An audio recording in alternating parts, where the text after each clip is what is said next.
Welcome to Connecting the Community podcast. I am your host, Marge Andre. I will be connecting you to people, organizations, and events that create community. I am creating this podcast in Richmond Hill, an eclectic and very culturally diverse community with lots of trees and streams and interesting people, just up the hill from Toronto.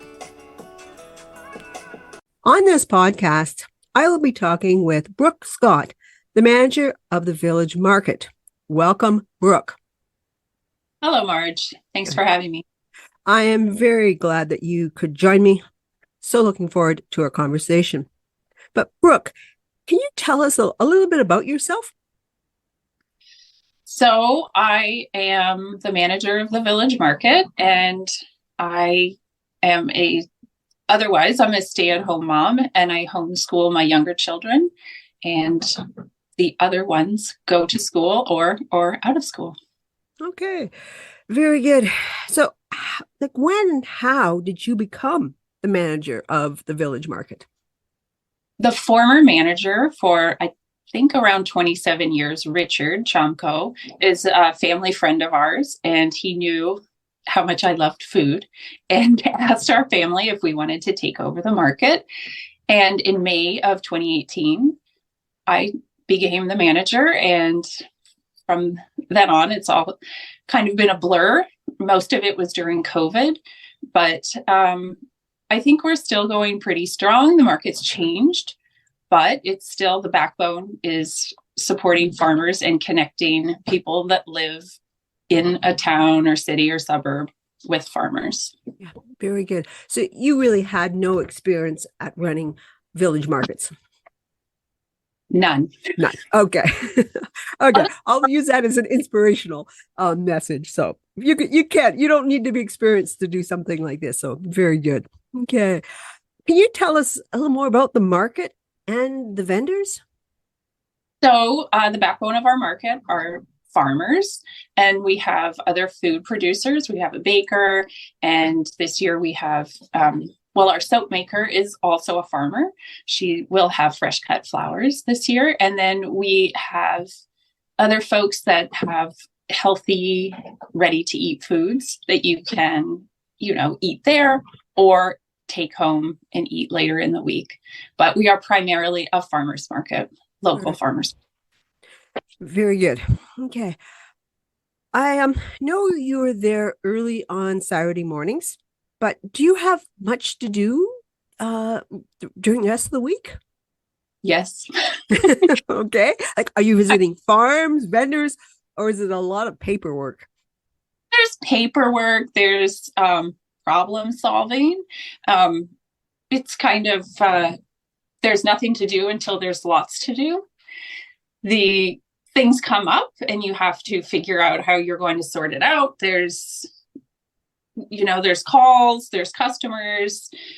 I'm pretty involved in chatting with the customers at the market. So I do hear from people during the week.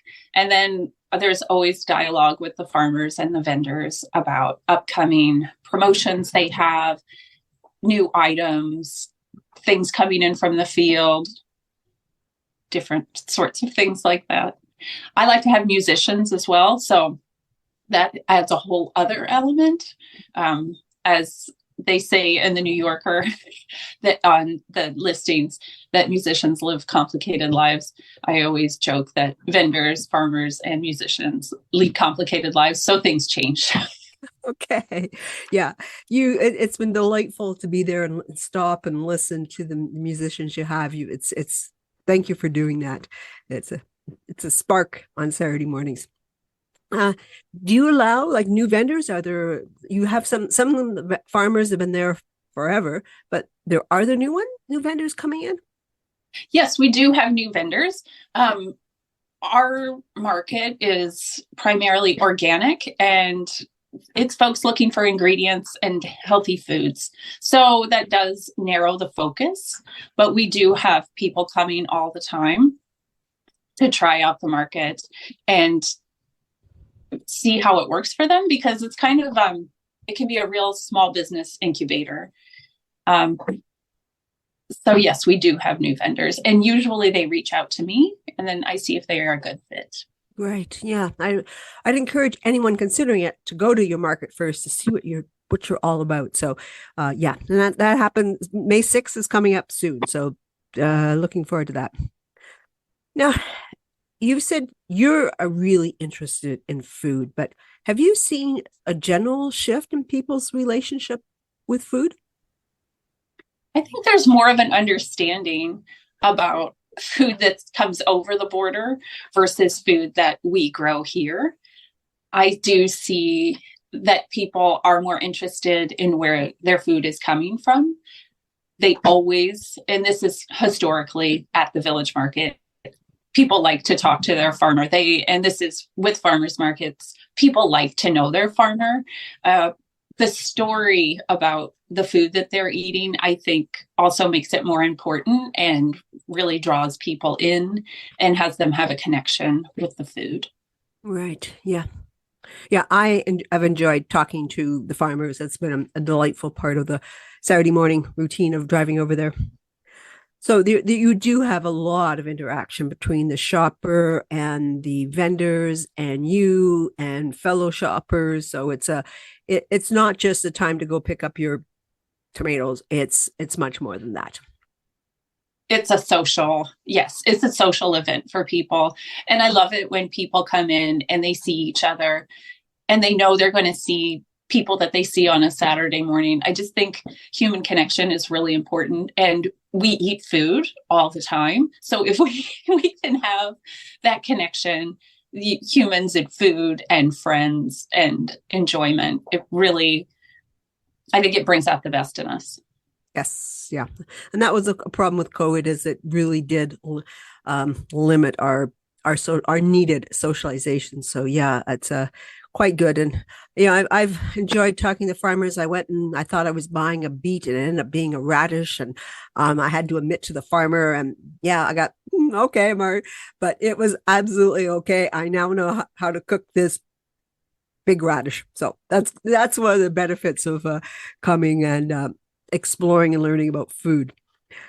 So the market opens again on May the 6th. You've taken a break. The fields around here are not full of food. The things aren't really growing yet. So what should the shoppers expect right in the first little while? So as far as the farmers go, there will be the meats, there will be cheese, there'll be eggs. For the veggies, there will be microgreens. There will be radishes. You'll have storage veg from last season. So those are carrots and potatoes. There's turnips, rutabagas, things like that.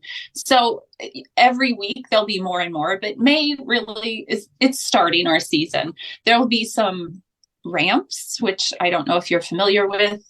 Yes, they're amazing, and they're only for a short window. So enjoy them while you can. They have a really strong kind of earthy garlic taste. And so they're very special to add to your foods. But then we have our baker will be there and he will have everything. Yeah, everything. But as far as veggies, that's what you'll be seeing. And then there's overwintered greens. So what they do is they start them in the fall and then they do a row cover. And then they're nice and sweet and delicious in the spring. So there'll be spinach and kale. Okay, very good. Okay, we need those spring greens. And so, yes, I call them leeks, wild leeks, not ramps. So, but yes, I will go and forage for them. So, yes, I'm looking forward to that. So, sounds good. You're at the Toronto Waldorf School. It's not in Toronto, it's in Vaughan, Highway 7 in Bathurst. What is the relationship with the Toronto Waldorf School? So it's been our home for the last 32 years. And it was started by two of the teachers at the school, who one is still there and I talk to quite frequently, Helene. It's part of, their mandate to connect people with land and the food and their community. So the Waldorf School has always been a strong supporter and has made it possible for the market to continue through everything, COVID, everything before. Like, there's always little things, and they're always so kind and generous with the space and the community and the kindness. It's such a beautiful space to have a market. Like, you go in there and you feel very held by just the building and the community and just the vibe of the school. Yes, well said. Yes. I like the long winding drive in there. It's like you're venturing to another space. And that's part of it. So I am glad you're at that location. What are some of your personal favorite foods that you like to get on Saturday mornings? Do you do any shopping? I do quite a bit of shopping. I joke that I'm a breaditarian, so I buy all my breads, and I love to buy my veggies at the market, my greens. I like to get my cheeses from Linda at Country Meadows, and that's when I'm powered by cheese during my cleanup at the market. So I buy for my children.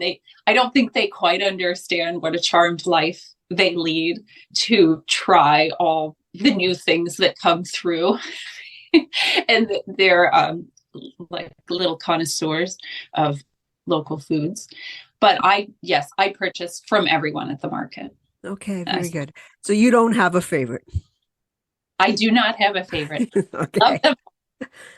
Okay, that's good. Yeah, I think I like the olives that are there. So it's something you didn't list that I will. That I think it's Linda who has the olives from Greece. They're the best olives. You shouldn't be trying to eat olives on the way home in the car on the way home, but I have tried it. So I do. So I figure. Yeah. Okay.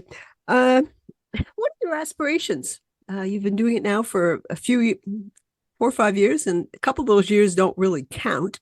So what do you aspire to? Well, I'd like to see how many farmers our community can support. We live in a space with limited farmers close to us, so I don't want to divide what my farmers can make at the market, but I'd like to grow the community so that we can support more farmers and more diverse farmers and really reflect the community that the market is in and bring farmers in from not too far so that people really can eat from the surrounding space. So that's my aspiration for the market. I don't want it to not be a farmer's market. So I do support. I wish more people ate more often food that was local and unprocessed and just from here. You mentioned how we can still eat vegetables that are grown here that are overwintered, I think is the term that you use, that the cabbage. There's so much that you could eat a really good, varied diet, even in the spring before things really started to grow, that you do not need food imported from California. It's nutritious what we get here, and you do not have the packaging and the huge amount of energy to get it shipped from way down there or way over there to here. So I am a big supporter of that. Let's eat more local, more seasonal foods and not importing things. So thank you very much for that. Anything else that you wanted to add? This is a tricky spot for me. I am so excited about the market starting. I'm a little nervous because every year I think maybe people just won't come. Maybe they won't show up. What will I do? Oh no, how can I get people to come? But I do think that there's a strong connection. And I think there's a strong human connection that the farmers and the vendors have with their customer. And it's a farmer's market is kind of a unique business in that what you do is you have to trust other businesses. So I always feel a strong connection to all my vendors. I trust them. I feed the food that they have to my children, and I value it. And so I guess I just wanted to work that in somehow, that this whole model is built on trust. It's the customer trusting the vendor. It's the vendor trusting me. It's me trusting the Waldorf school, and trusting that we all are working together towards the same goal. Very good. I like that. Okay. Well, I am hoping that everyone who listens to this will be coming to say hi. And, it'd be nice. Oh, I heard you on Marge's podcast. That would make both of us smile. So let's hope that happens, because I certainly believe in what you're doing. And it's better for us as an individual, and it's better for the community. It's better for society if we all thought a little more about the food we eat. And I think that's the only advice I'd have for you is, can you do more educating on, we need to know so much more about our food, and it's sometimes a struggle. So again, thank you for what you're doing. I do like to end our podcast with this one response from all our guests. Name one thing you really like about this community. The people. Yeah. Okay. I like that answer. I am not surprised. That was your response. So again, thank you, Brooke, for taking the time to do this podcast. And I'm looking forward to seeing you on May the 6th.